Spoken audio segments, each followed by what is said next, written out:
తాకట్టులో ఉన్న బంగారాన్ని విడిపించి ఆ రోజు ఆన్లైన్ రేటుకే మేము కొంటాం. Sharma gold company. నమస్తే, వెల్కమ్ టు సుమన్ టీవీ. నేను గిరిజ. ఇవాళ మనతో పాటు ప్రముఖ ఆధ్యాత్మికవేత్త డాక్టర్ అనంతలక్ష్మి అమ్మగారు ఉన్నారు. వారితో మాట్లాడిద్దాం.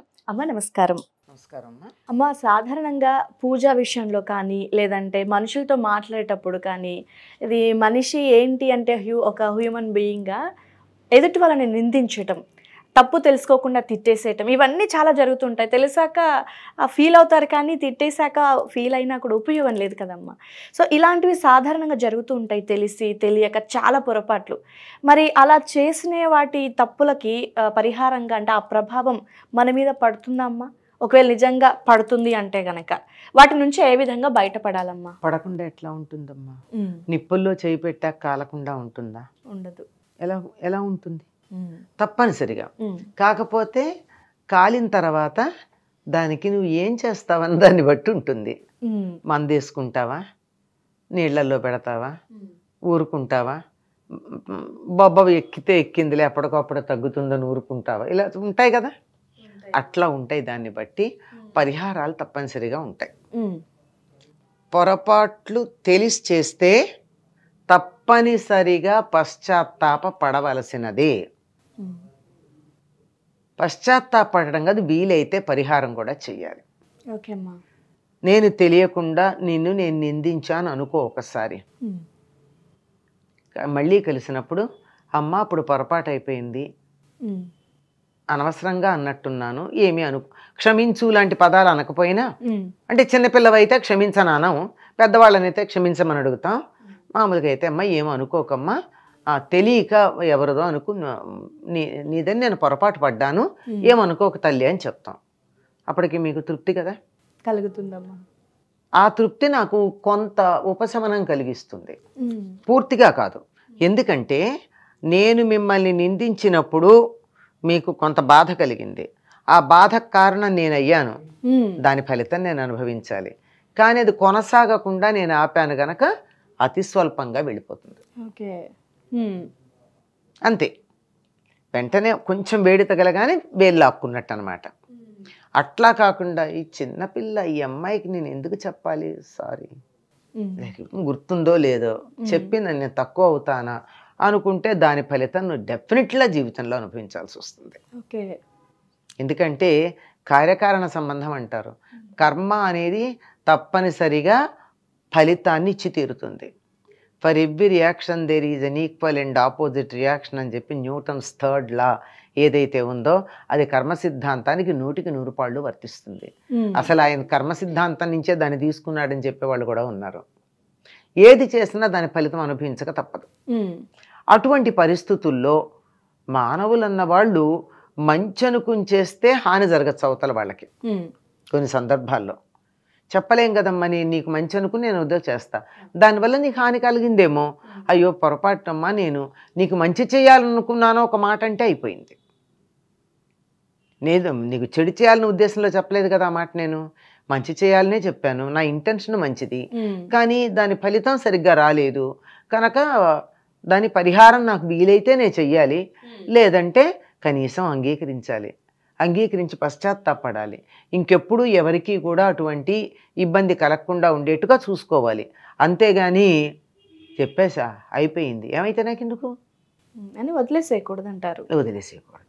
వదిలేస్తే అది పట్టుకుంటుంది మన్ని, అది మన్ని పట్టుకుంటుంది. అందువల్ల జాగ్రత్తగా ఉండాలి. ఇది మీరు ఇందాక పూజలో కూడా అన్నారు. పూజలో సాధారణంగా మ్యాక్సిమం తప్పులే చేస్తున్నామమ్మా. మనం చెయ్యాల్సిన పద్ధతిలో చెయ్యట్లేదు కదా, అంత శుచిగాను చెయ్యట్లేదు, శుచైన వస్తువులు తేవట్లేదు. వారం రోజుల క్రితం వాడెవడో కోసి తెచ్చినటువంటి పూలు 4 రోజుల క్రితం తెచ్చి ఫ్రిడ్జ్లో పెట్టి కంపు కొడుతుంటే వాటితో పూజ చేస్తున్నాం. అవునా కదా అమ్మ? మరి ఇంకొక ఆప్షన్ మనకు అదే అంటున్నా, ఇంకో అవకాశం లేదు గనక ఏమి అనుకోకు స్వామి అని అనుకోవడం. లేకపోతే అన్ని పువ్వులు ఎందుకు, ఎప్పటికప్పుడు ఓపిక తెచ్చుకుని వాడు ఎప్పుడు కోస్తే మనకెందుకు, ఇవాళ మనం తెచ్చి వాళ్ళు పెట్టుకోవచ్చు కదా. వాడు ఎప్పుడు కోసాడో మనం అక్కర్లా, మన వరకు ఉదాహరణకి చెప్తున్నాను. ఈ విధంగా అనేకం ఉన్నాయి మనం చేసేవి తెలియకుండా. అందువల్ల చిట్ట చివరికి ఏమని చెప్తున్నాం, మంత్రహీనం, క్రియాహీనం, భక్తిహీనం జనార్దన యత్పూజితం మయా దేవ పరిపూర్ణం తదస్తుతే. నేను చేసే దాంట్లో మంత్రం తప్పు జరుగుండొచ్చు. హీనం అంటే తప్పు కాదు, తక్కువ అయి ఉండొచ్చు. క్రియాహీనం, నీకు చేయవలసిన వాటిల్లో ఏదో ఒక పని నేను తక్కువ చేసి ఉండొచ్చు. భక్తి కూడా తక్కువై ఉండొచ్చు.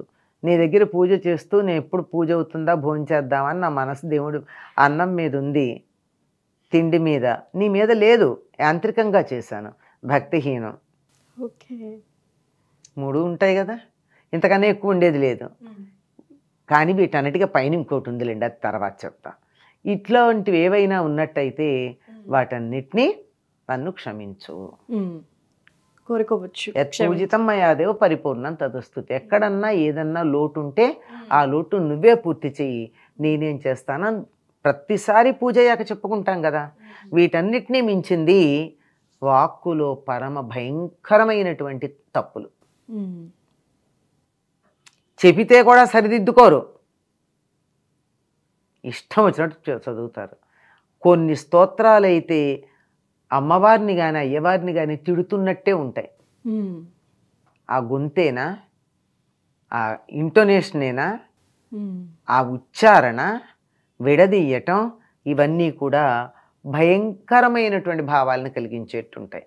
రాలేదనుకో, దేవుడు కొట్టాడా నువ్వు సహస్రనామం చదవకపోతే? భావగ్రాహీతు జనార్దన అని నీ మనసులో ఉన్న భావాన్ని గ్రహిస్తాడు అనే సంగతి తెలిసినప్పుడు ఎందుకు ఇంత తాపత్రయపడుతున్నావు? భవాని భావనాగమ్య, భావనని పట్టుకుని మన దగ్గరికి చేరేటటువంటి అమ్మవారిని వచ్చి రాని తెలిసి తెలియని చెత్త మాటలతో తిట్టాల్సిన పని లేదు కదా. దీన్ని క్షమిస్తారా అంటే కొంచెం ఆలోచించాల్సిందే. ఒక స్థాయిలో అయితే, మొదట్లో అయితే, నేర్చుకునే రోజుల్లో తప్పులు చదివితే ఏదో పర్వాలేదు. నేను పిహెచ్డి స్థాయికి వచ్చాక కూడా 1వ క్లాస్ పిల్లాడిలాగా గుణింతాలు తప్పు రాస్తానంటే ఏం బాగుంటుంది? అప్పుడు క్షమించారా అమ్మదేవుడు? నిన్ను అసలు చదవమని ఎవరు చెప్పారు? మా స్తోత్రాలు రాకపోతే అంటే నమస్కారం చేసుకుంటే చాలా సరిపోదా? చెప్పాక భావగ్రాహీతు జనార్దన, నీ భావాన్ని గ్రహించేటప్పుడు చెత్త చెత్త మాటలు ఎందుకు చేరుస్తావు? తిట్టాల్సిన పని లేదు కదా. అది ఓకే. అయితే మామూలుగా అంటే నేనైతే అనుకుంటానమ్మా మనసులో, పూజ అంతా అయ్యాక కోరిక తర్వాత, కానీ ఫస్ట్ అయితే ఒకటి అనుకుంటా, తెలిసి తెలియకుండా ఏదైనా తప్పు చేస్తే క్షమించు స్వామి. అదే కదా నేను సంస్కృతంలో చెప్పింది, మంత్రహీనం, క్రియాహీనం, భక్తిహీనం జనార్దన. లేదా అమ్మవారి పూజ అయితే మహేశ్వరి. యత్పూజితం మయా దేవ, లేక దేవి, నా చేత ఏది చేయబడిందో పరిపూర్ణం తదస్తుతే, అదంతా పరిపూర్ణం అయ్యేటట్టు నువ్వే చూడు. అదే అలా అనుకున్నట్టయితే, అంటే తెలిసి చేయకూడదు. ఆయన ఎవరో చెప్పారట, ఏదన్నా ఒక వస్తువు లేకపోతే అక్షతలు వెయ్యన్నారట. ఇప్పుడు రోజు మనం యజ్ఞోపవీతం, మాంగళ్య, ఇవన్నీ కూడా మనం కొత్త వెయ్యం కదా. యజ్ఞోపేతార్థం అక్షతాన్ని సమర్పయామి అని చెప్తూ సర్వాభరణార్థం అక్షతాన్ని సమర్పయామి అన్న. మిగిలిన వాటి కూడా అట్లాగే చేస్తాను అన్నట్టు ఆయన. అన్నీ చేయొచ్చుగా హాయిగా. గంధానికి, కుంకుమకి, అన్నిటికీ కూడా అక్షతలే వేసేస్తాను. దీపానికి, ధూపానికి కూడా అక్కడెక్కడో కుదరని వాటికి వేస్తా. అయితే నీకు వచ్చేటటువంటి ప్రయోజనం కూడా అక్షతలేనాయన అని చెప్పారట. ఓకే, అర్థమైందా? అవకాశం లేనిది, వీలు కానిది, దాన్ని తప్పు పట్టకుండా ఊరుకుంటారు. కానీ వీలైన చోట కూడా నేను ఇలాగే చేస్తానంటే ఏం బాగుంటుంది? చూస్తాడు కదమ్మా, వీలవుతుందా లేదా అనేది కూడా చూస్తాడు కదా భగవంతుడు. అదే వీలైనా బద్దకిస్తే చేస్తారు, అదే వీలు కానప్పుడు పర్వాలేదు. చెప్పాను భగవంతుడు ఎప్పుడు, నేను ఒకటే మాట చెప్తూ ఉంటా, భగవంతుడు శాడిస్ట్ కాదు. మనని బాధించాలని, మనకి శిక్ష వెయ్యాలని, మనని కష్టపెట్టాలని ఎప్పుడు అనుకోడు. చాలా చక్కటి విశ్లేషణ అమ్మా. నిజంగా అంటే నా హార్ట్ఫుల్గా నేనైతే చెప్పేది ఏంటి అంటమ్మా, మీరు ఎప్పుడు ఏది చెప్పినా అలా వినాలి కంటిన్యూ అనిపిస్తుంది కానీ బ్రేక్ చేయాలి అని అనిపించదు. అండ్ మీరు ఇంతకుముందు కూడా మా టీవీలో ప్రోగ్రామ్ చేశారమ్మా, కంటిన్యూగా చూసేదాన్ని. అమ్మతో ఎప్పుడైనా అవకాశం వస్తే చేయాలి అనుకున్నాను, అవకాశం ఇలా వచ్చిందమ్మా. ధన్యవాదాలు. సంతోషం తల్లి.